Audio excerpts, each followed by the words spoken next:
Ah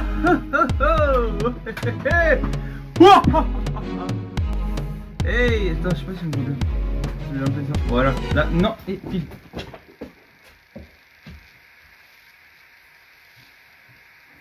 Ah si. Merci. Bon, ce chapitre qu'on a eu là la semaine dernière, incroyable. Hein. Bon, attends, j'ai dit la semaine dernière, mais pour moi c'était il y a 2 jours, et vous c'était il y a vraiment une semaine. Parce que là maintenant, hein, c'est... j'expliquerai mieux ça dans une prochaine vidéo, mais du coup là je vais faire des récaps One Piece. Vraiment c'est juste un récapitulatif des chapitres de ce qui s'est passé en gros. Parce que les reviews, j'ai trouvé que j'étais nul à ça. Donc c'est récap One Piece. Du coup je disais récap One Piece. En gros c'est un peu redire ce qui s'est passé dans le chapitre pour vous remettre en bouche pour le chapitre qui sortira parce que la vidéo sortira le vendredi et les chapitres de One Piece sortent le dimanche. Maintenant, si vous avez suivi là-dessus, j'ai pas envie de tout redire parce que j'ai déjà dit. Oui, je l'ai déjà dit, donc je l'ai pas entendu. Et du coup, oui, donc du coup il y a une vidéo qui sort le vendredi et une vidéo qui sort le dimanche. Le dimanche, ce sera une vidéo normale, comme j'en ai souvent fait. Et là, ce sera surtout des vidéos. Le vendredi, ce sera les récaps One Piece, pas des reviews, des récaps. Pour remettre en bouche, pour un peu remémoriser tout ça. Mais bref. Donc là, le chapitre qu'on a eu, hein, c'est cette fois, c'est Sanji qui est mis à l'honneur, notre petit prince. Sanji est enfin mis à l'honneur et on retrouve le Sanji d'avant Ellipse, le Sanji badass, le Sanji qui est moins comique, le Sanji qui est là, tu vois. Le Sanji qui n'a pas peur, le Sanji qui porte ses couilles, le Sanji qui se pose des questions mais qui fonce quand même, le Sanji intelligent. Là c'est le Sanji qu'on a depuis le début d'Onigashima et on est content. Oui, enfin. Ah, il faut. Ouais. Bon, d'abord, petite animation que j'ai faite moi-même et après on parle vraiment du chapitre. Let's go.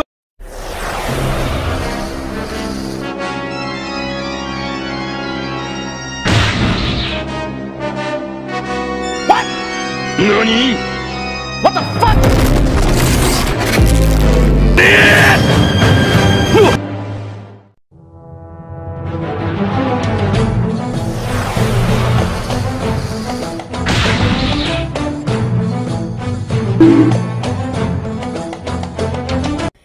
Yeah, boy.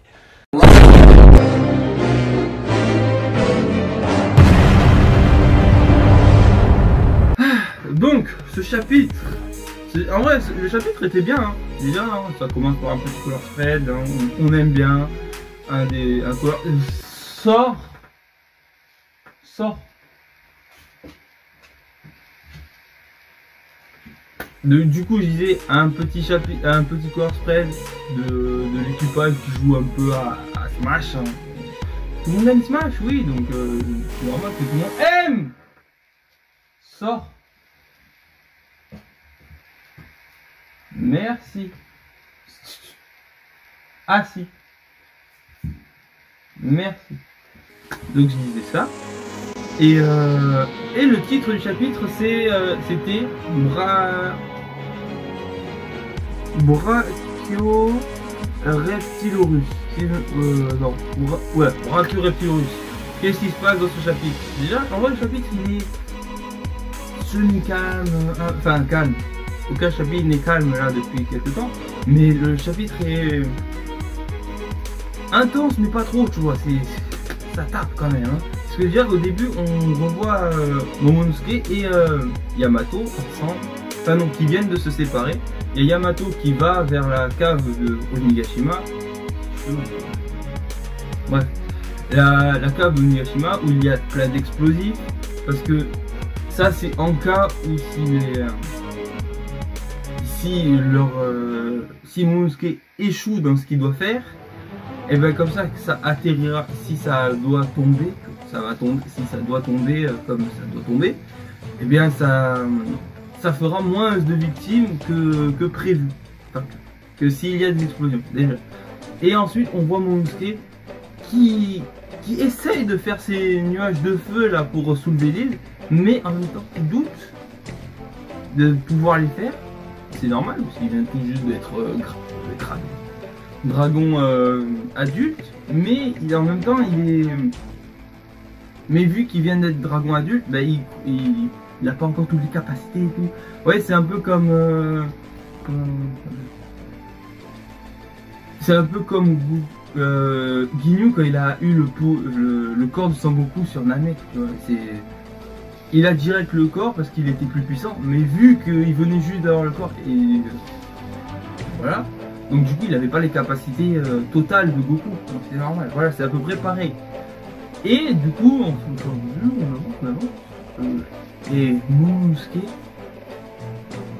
commence à comprend enfin à 100%, peut-être pas à 100%, mais il comprend son rôle pour cette guerre, cette bataille, pour cette guerre, et il commence aussi enfin à se rendre compte des responsabilités qu'il a et des problèmes, enfin, et des problèmes aussi qui peuvent être engendrés s'il rate. Enfin, en gros, il devient un peu comme son père, tu vois. Il devient vraiment, je trouve pas mes mots là, ça m'énerve. Il devient enfin il comprend le poids qu'il y a sur ses épaules. Voilà, ça y est. Et là, le courage, il a vraiment du courage. Il commence vraiment à tout faire pour... il commence à être déterminé à fond, à 100%. Au début, il était déterminé à faire tomber Kaido, on est d'accord. Mais il avait cette peur. Alors que là, maintenant, cette peur, il a avalé, il l'a bu. Et c'est bon, il est parti. Là, il part, let's go. Parti, mais on est content. Puis après, on retourne dans le château. Oui, on retourne dans le château et on voit le CP0 évidemment. Hein, on ne les avait pas oubliés. Hein, enfin, pour certains, si. Moi, je ne les avais pas oubliés. Et donc, du coup, on avait donc le CP0 qui est en train d'appeler. Je crois ils sont en train d'appeler Marie-Joise ou la Marine, je sais plus. Non, c'est Marie-Joise parce que voilà, sinon.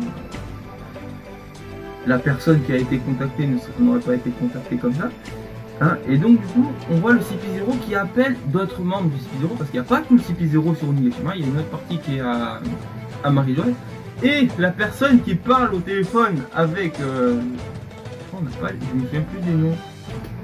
Mais du leader, enfin ça reste plus le leader du CP0, là, qui est sur Onigashima, parle avec notre ami, notre vieil ami Robuchi, évidemment.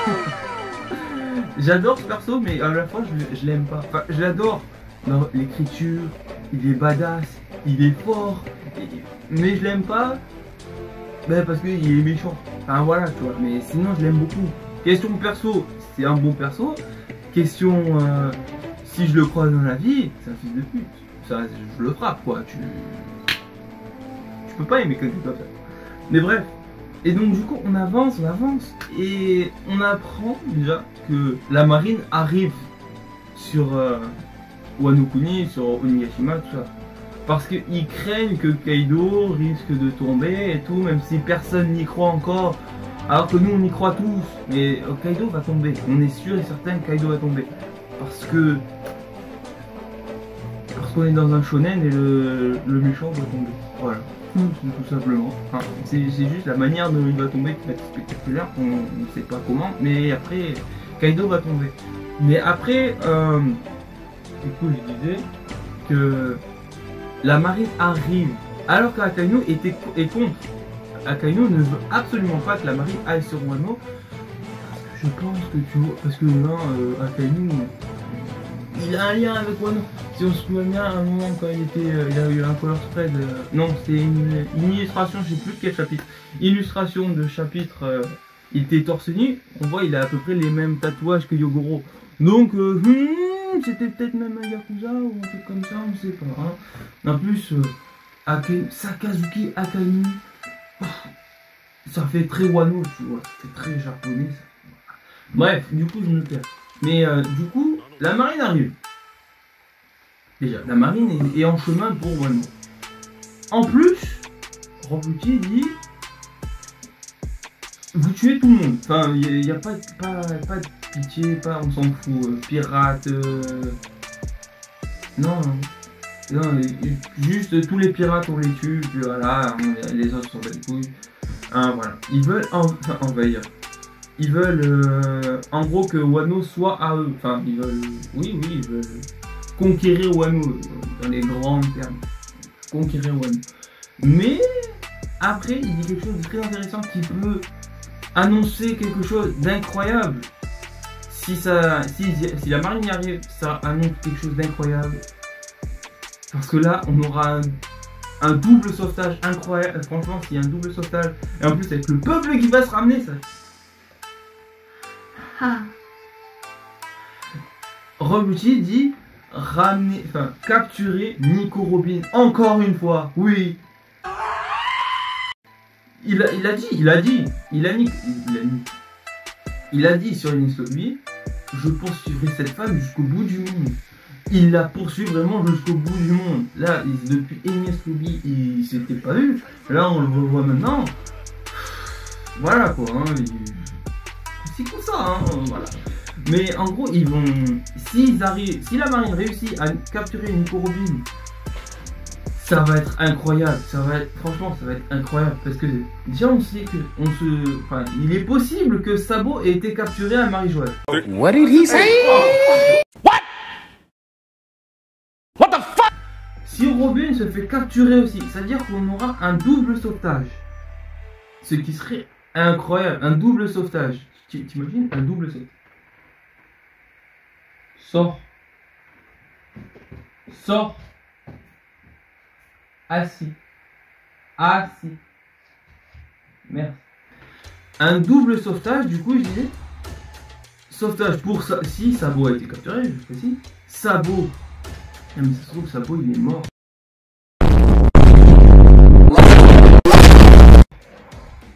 Et le film, il le sait pas. Non, il est pas. Mais non, du coup, je disais. Sabo et Robin, c'est-à-dire que tu auras l'armée révolutionnaire qui va se ramener pour Sabo et Robin, les Mugiwara, la flotte des Mugiwara, peut-être Alabasta, puisque apparemment Alabasta aussi s'est passé quelque chose de... Enfin, pour Alabasta, il y a un truc qui est pas bien, peut-être que les vieux capturés, peut-être qu'elle a été esclave, peut-être qu'on ne sait pas, peut-être qu'elle a été tuée, donc voilà. Et donc du coup, on verrait... Et peut-être aussi... Un Yonko pourrait débarquer pour Marie-Joëlle, pour choper Nico Robin, on sait pas. Pas Shanks, on sait pas. Non, Shanks ici, où est le One Piece, c'est cool. Mais un petit Barbe Noire, ou même Big Mom pourrait débarquer avec eux, hein, on sait pas. Donc du coup, vraiment, c'est... Là, c'est en train... Oda est en train de poser quelque chose. Il est en train de construire quelque chose pendant qu'il est en train de finir quelque chose. Il est incroyable, c'est incroyable.